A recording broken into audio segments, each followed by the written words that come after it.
Bienvenue. Dans cette capsule, on va traiter de la possibilité pour l'auditrice, l'auditeur externe qui s'occupe de la mission de certification des états financiers, de réaliser d'autres missions. On va voir que lorsqu'on joue le rôle d'auditrice, d'auditeur sur les états financiers, on peut remplir d'autres missions de certification, dont voici quelques-unes. Notamment, l'audit du contrôle interne à l'égard de l'information financière, qui doit être une mission intégrée à l'audit des états financiers.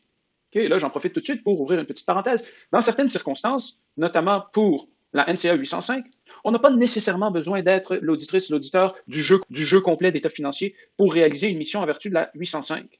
Mais dans les trois autres scénarios proposés ici, nous devons être l'auditrice, l'auditeur du jeu complet d'état financiers pour pouvoir réaliser ces missions. Pour le chapitre 59-25, on doit d'autant plus intégrer la mission sur le contrôle interne à l'égard de l'information financière à notre mission d'audit d'état financier. Et donc, il y a un partage d'éléments probants d'une mission à l'autre qui permettent de faire que les deux missions soient réalisables. Pourquoi réaliser une mission d'audit sur le contrôle interne à l'égard de l'information financière? Bien, tout d'abord, dans certaines circonstances, ça peut être exigé. Certaines bourses, notamment les bourses à New York, exigent que les sociétés qui veulent s'y inscrire présentent un rapport d'audit sur les états financiers, mais également un rapport distinct spécifiquement sur l'efficacité du contrôle interne relatif à l'information financière. Lorsqu'on parle du contrôle interne, ça peut être applicable à toutes les facettes de l'organisation, mais dans le cas de la mission en vertu du chapitre 59-25, on parle du contrôle interne relatif spécifiquement à la production de l'information financière au sein de l'entité. C'est une norme qui porte sur des éléments autres que de l'information financière, puisqu'on parle de contrôle interne. Par ailleurs, comme je le mentionnais, nous devons être le cabinet en charge de la mission d'audit des états financiers pour réaliser une mission en vertu de la 59-25, et d'autant plus, nous devons intégrer la réalisation de ces deux missions en vertu du chapitre 59-25. Nous allons voir ensemble très sommairement ce chapitre qui permet la réalisation d'une telle mission. Donc, comme je le mentionnais, on parle d'une mission qui cherche à réaliser un audit sur l'efficacité du contrôle interne à l'égard de l'information financière. Au niveau des exigences, on note notamment le fait qu'elle doit être réalisée en conformité avec la norme canadienne des missions de certification 3000, attestation, qui se veut la règle générique quant à nos missions de certification de nature attestation sur des éléments autres que de l'information financière. En plus de se conformer à la 3000, on doit se conformer à au chapitre 59-25 pour réaliser un tel audit du contrôle interne. Comme je le mentionnais également, on nous prévoit la manière d'intégrer nos deux audits, notamment en ce qui concerne la planification de ces deux missions-là. L'utilisation d'un critère approprié. Lorsqu'on traite de normes de certification sur des missions autres que de l'information financière, on n'a pas nécessairement nos référentiels comme IFRS et NCECF qui nous offrent des cadres reconnus. Nous avons besoin de nous pencher sur le caractère approprié des critères qui sont utilisés. Je note alors comme référence le COSO, qui est un référentiel reconnu à l'international pour le déploiement d'un contrôle interne de qualité au sein d'une organisation.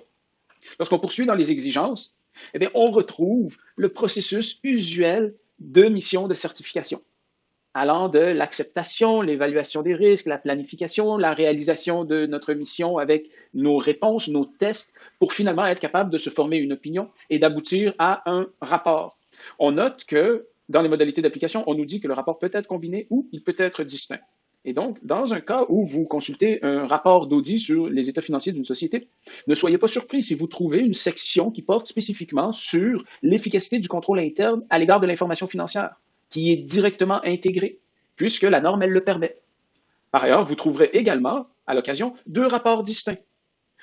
Le rapport sur les états financiers en tant que tel, comme vous l'aurez déjà visité, à l'égard de la NCA 700, la NCA 705, 706, 701 et ainsi de suite, et également un autre rapport de l'auditeur sur le contrôle interne à l'égard de l'information financière spécifiquement. Donc, c'était ce que j'avais à vous présenter pour le chapitre 59-25. En poursuivant, dans une autre sorte de mission, on va parler de la NCA 805, qui permet de réaliser un audit d'états financiers isolés ou d'éléments particuliers de ces états financiers, de comptes ou de postes spécifiques. On parle ici d'un audit à proprement parler, d'informations financières historiques, mais non pas d'un jeu complet d'états financiers. On parle par exemple d'un audit exclusivement de l'état des résultats ou un audit exclusivement sur l'état de la situation financière ou par ailleurs un audit exclusivement sur le solde des comptes à recevoir, le solde des stocks et le solde d'encaisse. Si on pense par exemple à une clause restrictive à la banque qui exige une telle assurance à l'égard de certains postes seulement de l'état de la situation financière, puisqu'ils peuvent servir à titre de garantie pour les facilités de crédit qui sont offertes à l'organisation. Donc, ce n'est qu'un exemple de circonstance où est-ce qu'on pourrait requérir un audit d'un élément relatif à de l'information financière, mais qui n'est pas un jeu complet d'état financier. À ce moment-là, cette mission peut être réalisée en vertu de la NCA 805, qui nous indique au premier paragraphe que les NCA 100 à 700 peuvent néanmoins être applicables. Dépendamment des circonstances, on aurait à se tourner vers toutes les NCA pertinentes en réalisant notre mission d'audit en vertu de la NCA 805. Parenthèse, en vertu de la 805, nous n'avons pas nécessairement besoin d'être l'auditrice, l'auditeur du jeu complet d'état financier. On pourrait être mandaté exclusivement pour réaliser une mission en vertu de la 805. On aurait alors à se tourner vers toutes les NCA pertinentes pour réaliser notre mission. Dans les objectifs, on nous énonce le fait que toutes les grandes étapes que nous connaissons d'une mission de certification ont besoin d'être rencontrées pour ce genre d'audit. L'acceptation, la planification, la réalisation, la formation d'une opinion et du rapport. Au niveau des exigences, je vais me concentrer sur certaines particularités qui concernent spécifiquement le rapport. On nous indique que lorsqu'on est également attitré à l'audit du jeu complet d'état financier, on peut combiner nos deux opinions. On peut combiner notre opinion sur le jeu complet d'état financier avec notre opinion sur un état financier isolé ou sur un élément spécifique des états financiers qui y serait contenu. Dans certaines circonstances, toutefois, on nous dit que lorsqu'on exprime une opinion défavorable ou une impossibilité d'exprimer une opinion pour le jeu complet d'état financier, il y a alors des restrictions à considérer lorsque vient le temps d'exprimer notre opinion sur un état financier isolé ou sur un élément spécifique des états financiers. Sans vouloir entrer dans les détails, de façon générale, on ne voudrait pas amener une confusion au lecteur qui pourrait être amené à mal interpréter une opinion modifiée sur un jeu complet d'état financier lorsqu'on est en train de vouloir s'exprimer spécifiquement sur un élément des états financiers. Nous n'avons pas besoin de rentrer davantage dans les détails. Si vous souhaitez en prendre connaissance, vous êtes invité à consulter les paragraphes 15 à 17 de la 805. Mais on peut s'arrêter là pour poursuivre immédiatement avec la NCA 810, où est-ce que justement on viendra traiter de certaines de ces restrictions potentielles lorsqu'on est auditeur du jeu complet d'état financier ainsi que d'un état financier résumé. À la différence d'un état financier isolé, qui se veut un état des résultats, un état de la situation financière par exemple, on pourrait avoir un état financier résumé. Un état des résultats, par exemple, qui est synthétisé en 4 ou 5 lignes. Seulement certains éléments clés sont mis comme en forme de résumé. En vertu de la NCA 810, on pourrait s'exprimer à l'égard d'un tel état financier si nous sommes aussi l'auditeur du jeu complet d'état financier. On pourrait alors formuler un rapport distinct sur des états financiers résumés. L'importance dans notre rapport d'évoquer le fait que la lecture d'un tel état financier résumé ne saurait d'aucune manière se substituer à la lecture des états financiers complets ainsi que du rapport sur l'audit des états financiers complets. On va également nous énoncer que dans notre rapport sur les états financiers résumés, on devrait faire mention d'une opinion avec réserve, d'un paragraphe d'observation sur d'autres points, d'une incertitude significative liée à la continuité d'exploitation ou d'une communication des questions clés qui aurait été inscrite dans le rapport joint aux états financiers complets.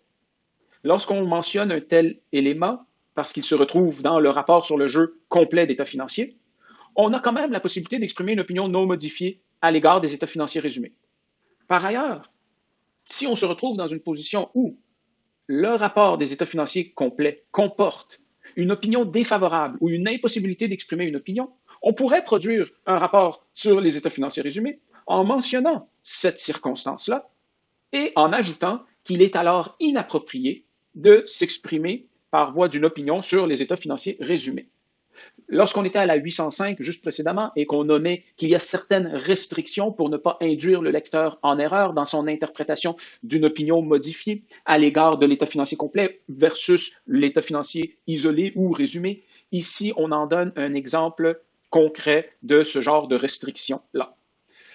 Ça met fin à ce qu'on souhaitait évoquer pour la NCA 810. On se tourne maintenant vers le chapitre 70-60. On parle ici d'un examen d'état financier intermédiaire par l'auditeur. Eh bien, le titre est très évocateur quant aux circonstances dans lesquelles ce genre de missions peuvent être applicables.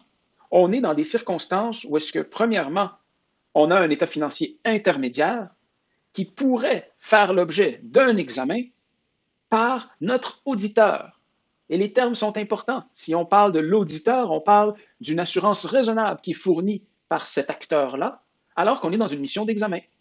On va poursuivre cette discussion dans quelques instants, mais je souhaite attirer l'attention ici, à l'audience, du fait que nous avons fait un saut. Nous ne sommes plus dans le répertoire de nos normes d'audit qui portent sur la réalisation de missions d'audit, réalisation à l'égard d'informations financières historiques.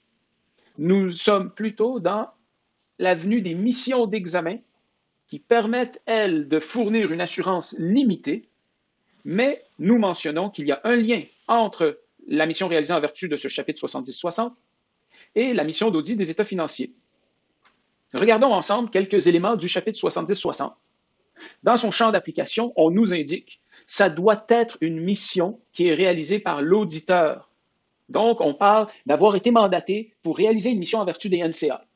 Si on est l'auditeur du jeu complet d'états financiers, on pourrait, lorsque l'entité souhaite, à l'égard de ces états financiers intermédiaires, réaliser une mission d'assurance limitée, procéder par un examen en vertu du chapitre 70-60.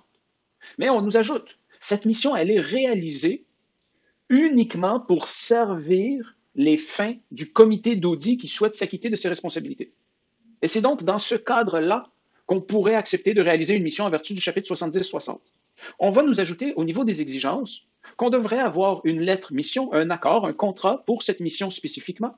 Et dans cette lettre mission, on devrait spécifier que dans certaines circonstances, un rapport écrit pourrait accompagner les états financiers intermédiaires.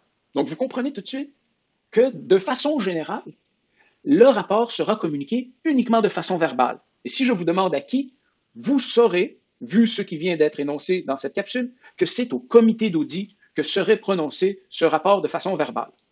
Dans certaines circonstances, toutefois, on pourrait exiger qu'un rapport soit joint aux états financiers si jamais on souhaite faire mention de cette mission d'examen. Si on souhaite se prononcer publiquement que nos auditeurs ont procédé à une mission d'examen relativement à nos états financiers intermédiaires, on aurait alors à joindre le rapport issu de cette mission aux états financiers intermédiaires.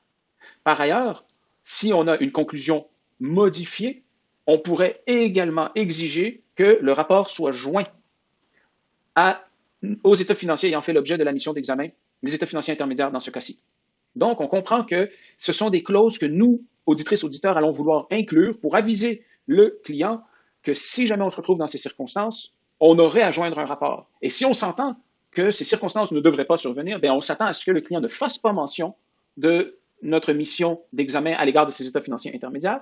Et on s'entend que le client, si jamais il s'attend à produire ces états financiers intermédiaires examinés et que nous arrivons à un état de conclusion modifié sur ces états financiers intermédiaires, il sera dans l'obligation de joindre notre rapport contenant cette conclusion modifiée-là. Dans toutes les autres circonstances, notre rapport sera livré verbalement uniquement au comité d'audit. Et par ailleurs, on nous dit dans la réalisation de la mission que c'est une mission très différente d'une mission d'examen réalisée en vertu de la norme habituelle, soit la norme canadienne de mission d'examen 2400.